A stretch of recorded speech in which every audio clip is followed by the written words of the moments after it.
नमस्कार, मैं सुशील कुमार सिंह। आज मैंने जिस कुंडली पर विश्लेषण करने का फैसला किया है वह है पूर्व मंत्री श्रीमती स्मृति ईरानी का, स्मृति जुबैन ईरानी।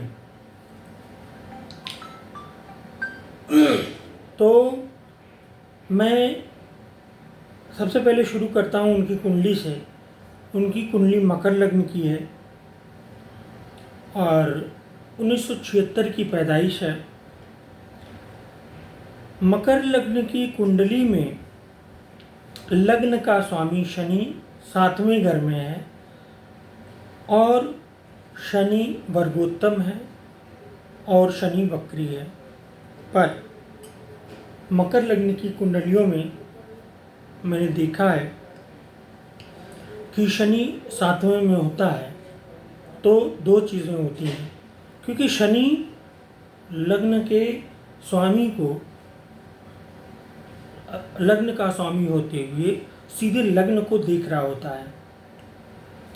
तो ऐसी स्थिति में जब शनि लग्न को देख रहा है तो लग्न पावरफुल हो गई। यह सिंपल सा पराशरी सिद्धांत है कि लग्न का स्वामी अगर लग्न को देखे तो लग्न बहुत पावरफुल हो जाती है। तो यहाँ पे लग्न पावरफुल हो गई। दूसरा, मकर लग्न में शुक्र और मंगल ये दो बहुत अच्छे प्लैनेट्स माने गए हैं और स्मृति ईरानी की कुंडली में शुक्र दूसरे घर में वर्गोत्तम होके, पुनः वर्गोत्तम होके बैठा है। देखिए, यही भाग्य होता है, दूसरे घर में पुनः वर्गोत्तम होके बैठा है और बुध के साथ बैठा हुआ है, बुधस्थ है। तो उस समय जो भी लोग पैदा हुए थे बुधस्थ थे, चूँकि उन्हीं उसी वर्ष में भी पैदा हुआ था। तो और मेरी भी मकर लग्न है तो मैं बहुत सारी सिमिलरिटीज में देख सकता हूँ।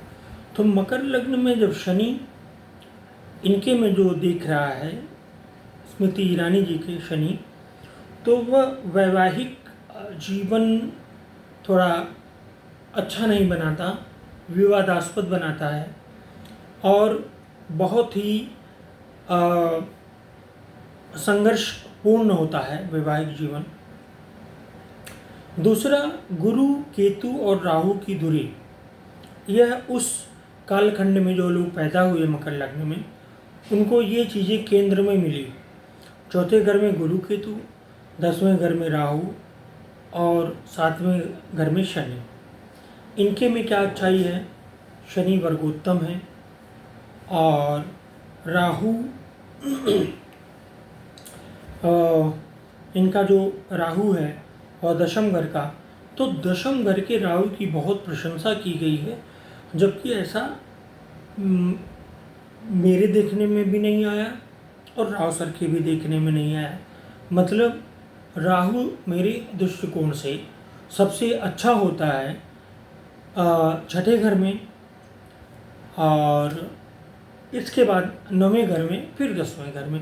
10वें घर का राहु ठीक होता है, लेकिन अमित शाह जी की कुंडली देखिए, उनका भी दशम राहु है। तो दशम राहु, इस पर मैं एक अलग से वीडियो करना चाहता हूँ, दशम राहु पर एक अलग से प्रोग्राम करना चाहता हूँ। तो दशम राहु की स्थिति में व्यक्ति के अंदर राहु के लक्षण तो आ ही जाते हैं।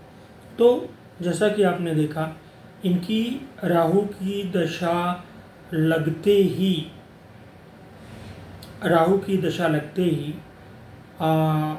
चूँकि राहु कारक है रेस्टोरेंट होटल का बड़े, या फिर कारक है बार का और वाइन शॉप्स का, इस तरह का राहु कारक है। तो इनके गोवा में स्थित तथाकथित बार्स वगैरह की बातें हुई और मीडिया में ये सब चर्चा हुई कि इनके यहाँ पे बार है, बच्चे चलाते हैं, बच्चा चलाता कोई भी। बाद में इसकी पुष्टि और खंडन दोनों हुआ। तो स्मृति जी की कुंडली में जो अच्छा है वो यह है कि नवम घर का स्वामी और दशम घर का स्वामी बुध और शुक्र दोनों दूसरे मतलब धन भाव के स्वामी में मकर लग्न में अगर शुक्र बुध दूसरे घर में बैठ जा रहा है तो अकूत धन संपत्ति दे रहा है। इसमें कोई सोचने वाली बात नहीं है, जरा सा भी इस तरह का आपको कुछ भी नहीं, मतलब एक बहुत बड़ा राजयोग हो गया और शुक्र वर्गोत्तम हो गया। दूसरा अष्टमें सूर्य की दशा अच्छी नहीं जाती, इनकी भी नहीं गई होगी यह। और मकर लग्न वालों में खासकर जो उस 76 के में पैदा हुए उनका राजयोग सभी के मैं बात कर रहा हूँ, मेरे पास रिसर्च है।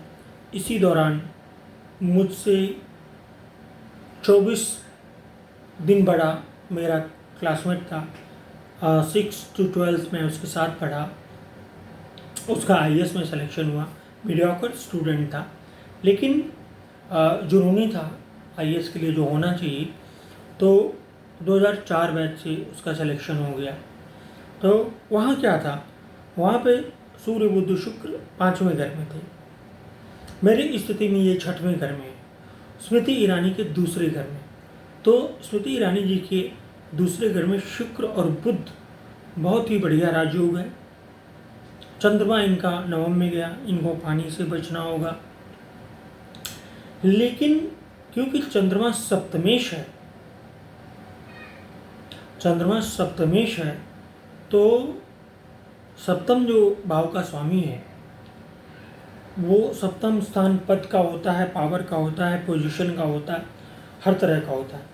तो सप्तम भाव के स्वामी चंद्रमा जिस पर 11th लॉर्ड मंगल की दृष्टि है, 11th लॉर्ड और 4th लॉर्ड मंगल की दृष्टि है, उस मतलब मंगल की दृष्टि डाले हुए है, मंगल जो चौथे घर का स्वामी है और 11वें घर का स्वामी। 11वां घर इच्छा पूर्ति का भाव होता है, तो लेकिन 12वें में चंद्रमा चला गया, पर वो अपने राजयोगों को कहाँ छोड़ रहा है, उसके राजयोग तो स्पष्ट तौर पर हैं। तो चंद्र मंगल का जो राजयोग, ये धन का राजयोग तो बिल्कुल नहीं होता, इसको आप भूल जाइए। वैदिक में जो चंद्र मंगल को धन का राजयोग कहा गया है वह बिल्कुल ही बेकार की बात है।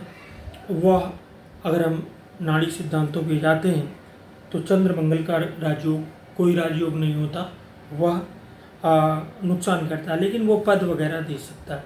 तो इनको राजनीति में लाता है चंद्रमा, और चंद्रमा की दशा में यह राजनीति में आती हैं, और जैसे ही मंगल की दशा शुरू होती है उसी समय मोदी सरकार सत्ता में आती है। मंगल भले 6ठे घर में हो पर 11वें भाव का स्वामी है और चौथे घर का सिंहासन भाव का स्वामी है। इस मंगल ने इनको मंत्री बनाया और HRD जैसा बड़ा मंत्रालय दिया। उसका विशेष कारण है कि दशांश में जो मंगल है वह सिंह राशि में है और नवांश में यही मंगल चौथे घर में पुनः बैठा हुआ है, और दशांश में यह मंगल बैठा है तीसरे घर में और सिंह राशि में। उसके बाद मंगल का चंद्रमा से संयोग हो रहा है और इसमें इनको मंत्री पद की दशा मिली।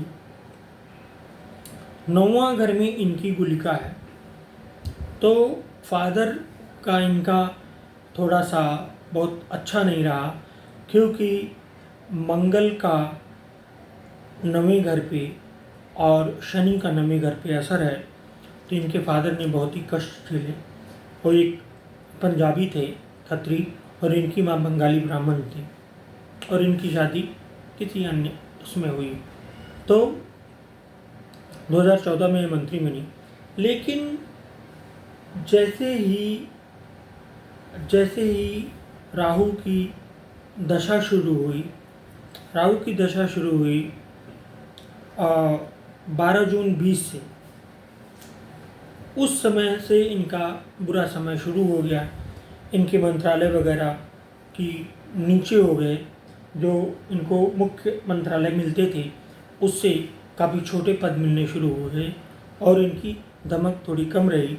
और राहु क्योंकि गुस्सा, चिड़चिड़ापन इस तरह का व्यवहार देता है, तो इनको गुस्सा बहुत आया, चिड़चिड़ापन भी हुआ और स्वभाव के कारण इनका यही राहु चुनाव भी खराब कर दिया। तो अगर मैं अंतर्दशाओं को देखूं तो राहु चला फरवरी 23 तक, लेकिन राहु में बृहस्पति इनका चौथे घर में ज़रूर है, लेकिन बृहस्पति द्वादशेश होता है मकर लग्न में, अच्छा नहीं माना जाता। धन वगैरह के लिए अच्छा है, तो इनकी चुनाव हारने की संभावना पहले से तय थी, क्योंकि मुझे इलेक्शंस पे कुछ बोलना नहीं था। मुझे इनकी कुंडली मिल गई थी, एक मेरे मित्र ज्योतिषी हैं उनके द्वारा, तो कुंडली मिल गई थी, लेकिन मैंने बोलना उचित नहीं समझा। मैंने कहा कि जब अब की बार मुझे कुछ नहीं बोलना है तो इस पर भी मैं शांत हूँ। तो इनका ये अपनी अमेठी लोकसभा सीट भी हारी, इसके साथ साथ इनको मंत्री पद भी नहीं मिला। लेकिन मुझे जो लगता है जुलाई 25 के बाद थोड़ा सा इनका बुरा समय तो शुरू होगा। बहुत सारे मामलों में बुरा समय शुरू हो सकता है, लेकिन जो कि वो लग्न का स्वामी है, इसलिए इनको पुनः कोई पद वगैरह मिल सकता है। और इसके साथ साथ इनको बहुत सारी समस्याओं का सामना करना पड़ेगा। पद नहीं मिला तो इनको और भी समस्याओं का सामना करना पड़ेगा। और इसके बाद राहु में शुक्र आने की स्थिति में, जब राहु में शुक्र आएगा मतलब 32 के बाद 35 के पहले, तो 2032 से राहु में शुक्र में इनका अच्छा समय रहेगा। राजनीति में ये फिर से कोई पद पाएंगे। इनकी आयु वगैरह पर मैंने कोई काम नहीं किया कि कितने दिन इनको राजनीति में रहना है, वो फिर कभी करेंगे किसी समय पे। लेकिन मैं इतना कह सकता हूँ कि इनका चंद्रमा और मंगल सब कुछ था, उसने इनको बहुत कुछ दिया, लेकिन राहु समस्याओं के बावजूद भी अभी भी इनके राजयोग को समाप्त नहीं कर पा रहा है और राहु इनको समस्याओं के साथ साथ अभी भी राजनीति में कायम रखेगा। आज के लिए इतना ही, फिर